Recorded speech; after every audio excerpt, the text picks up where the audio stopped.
بسم الله الرحمن الرحیم. یو محترم ورور پوښتنه کړې ده چې زه مالدار یم، دولتمند یم، پر ما باندې حج فرض دی، خو البته ما وزوی ته کوزده کړې ده، نو آیا زه اوله وار دغه فرضي حج ادا کم که زوی ته واده وکم؟ محترم وروره، ستاسې د دغه سوال و جواب ته به زه لږ تفصیل ورکم. محترم وروره، چې پر کم مسلمان باندې الله جل جلاله حج فرض کی، یعنی یو سړی مالدار وي، دولتمند وي،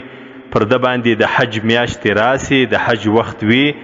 نو په دغه وخت کې پر ده باندې حج فرض سي. پر دغه سړي باندې لازمه ده چې دی فورا حج ادا کړي، له مخه در دې چې دی نور کارونه وکړي، لکه د زوی واده یا د لور واده یا نور داسې کارونه چې هغه ضروري نه دي. محترم وروره، چې کله پر انسان باندې حج فرض سي، نو د حج کول دا فرض دی، د زوی واده یا په خپل نکاح کول دا یو سنت عمل دی، نو د سنت عمل د پاره فرضي حج تاسې مه پرېږدئ. خدای نکرده چې تاسې در هغه حدیث شریف را لاندې نسئ چې سیدنا امیر المؤمنین علی ابن ابي طالب رضی الله عنه مبارک روایت کړی دی. دی فرمایي چې د الله رسول صلی الله علیه وسلم فرمایله: من ملک زادا وراحلة تبلغه إلى بيت الله الحرام فلم يحج فلا عليه أن يموت يهوديا أو نصرانيا، وذلك أن الله يقول: ولله على الناس حج البيت من استطاع إليه سبيلا، رواه الترمذي. سيدنا علي ابن ابي طالب رضی الله عنه مبارک فرمایي چې د الله رسول صلی الله علیه وسلم فرمایله: څوک چې مالک وي د توشې یعنی مال او دولت لري، چې دی خپل د کور کفالت ور باندې وکړي، دغه رقم راحله لري، سورلی لري، چې دی و بیت الله شریف ته ورسي، بیا هم دغه سړی حج نه وکړي، نو باک نسته پر دې انسان باندې چې دی مري په یهودو کې د یهودیت پر مرګ باندې مري او که د نصرانیت په مرګ باندې مري. د دغه حدیث شریف په شرح کې علماء کرامو مختلف اقوال را نقل کړي دي، یعنی چې د دغه حدیث شریف د دغه تورو څه ترجمه ده.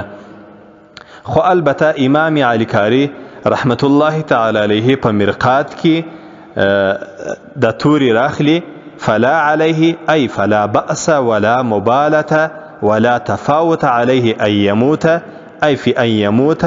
أو بين أن يموت يهوديا أو نصرانيا. محترم وروره، د دغه تورو ترجمه دا کوي چې کچيري یو انسان باندې حج فرض سي، د مالدار وي، دولتمند وي او حج تکلی سي، د حج ټول ترتیبونه برابر وي، بیا هم دغه سړی حج نه وکړي، د سړی وفات سي، نو د شرعا د دغه مرګ دا فرق نه لري که په یهودیت باندې وي که په نصرانیت باندې. یعنی دا معنی که چیرې د دغه انسان عقیده د عدم وجوب وي، یعنی د حج د فرض نه بلی دی مړ سو، نو د ده او د هغه یهودي فرق نسته. او یا دا معنی چې د ده او د یهودي په ګناه کې فرق نسته. یو سړی چې عقیده د دې لري چې د حج فرض دی، واجب دی، بیا هم دی دغه حج نه وکړي، د دغه سړی او د هغه یهودي چې هغه د الله جل جلاله نافرمانه دی، د الله حکم یې نه دی منلی، او د هغه نصرانی چې هغه د الله حکم نه دی منلی، د او د هغه بیا فرق نسته. محترم وروره، علماء کرام لیکي چې دا ټوله د تغلیظ او د تشدید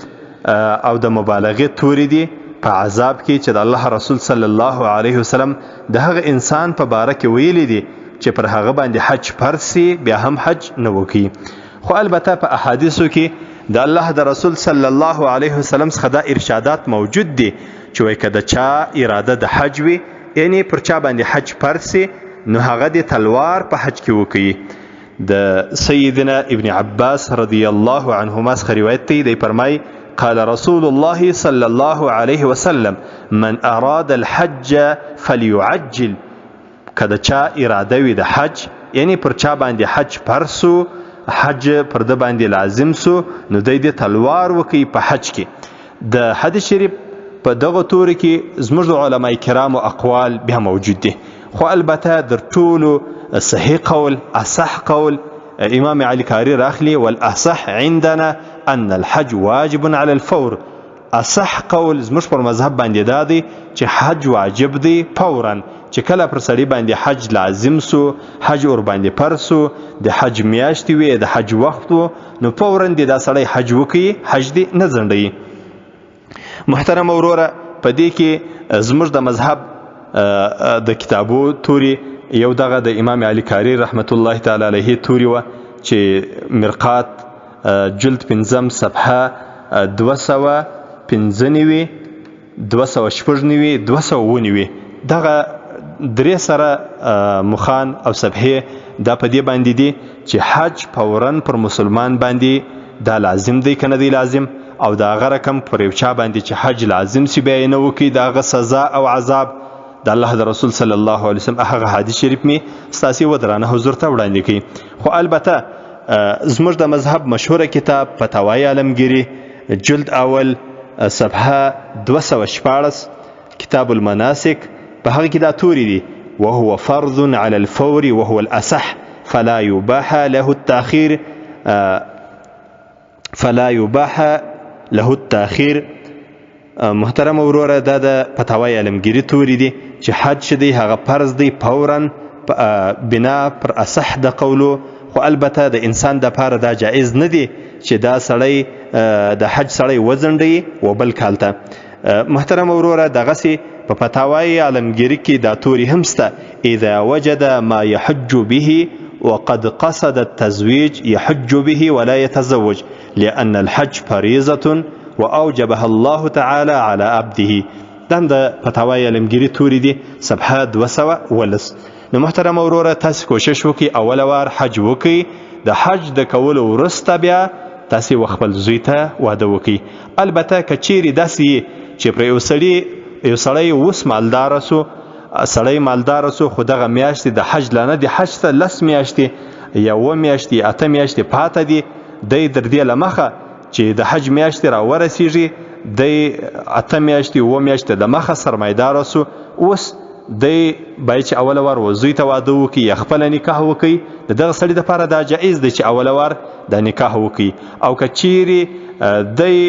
په هغه میاشتو کې چې هغه د حج میاشتې دي یا د قافلو د روانېدو وخت یا لکه زموږ او ساسي په وطنو کې چې کومه اصطلاح ده چې یو سړی د حج پیسې جمع کوي، هغه د حکومت د اعلان شپې دي، نو په دغه وخت کې سړی مال او دولت لري، دته دا نه دی جایز چې دی راولاړ سي خپل واده وکړي یا د زوی واده وکړي، بلکې پر د باندې دا لازمه ده چې الله رب العزت تر د په ذمه باندې کم فرض ایښی دی چې هغه حج دی، اول وار دی حج وکړي، بیا وروسته دی نور ترتیبات برابر کړي. محترم وروره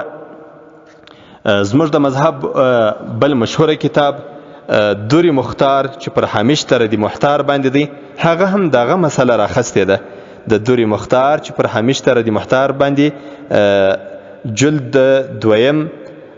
دویم صفحه 156 هغه دا مسله راخسته ده. دوری مختار چې پر همیش تر دی محتار باندې دی بعینه دغه توري راخسته دي چې اول ور باید چې سړی حج وکړي، ځکه حج پر د باندې فرض دی، د پر ذمه باندې پاته دی، کې چیرې نه وکړي نو دغه سړی ته فاسق هم ویل کیږي، مردود الشهاده یعنی چې د شهیدینه قبلېږي دا هم ورته ویل کیږي، او دغه سړی په اجماع د ټولو ائمه باندې ګناګار هم دی. محترم وروره تاسو اول ور حج وکي، ورسته بیا د زوی د واده بندوبست وکي، هغه ته بیا واده وکي. نور په الله باندې سپارم. السلام علیکم ورحمت الله وبرکاته.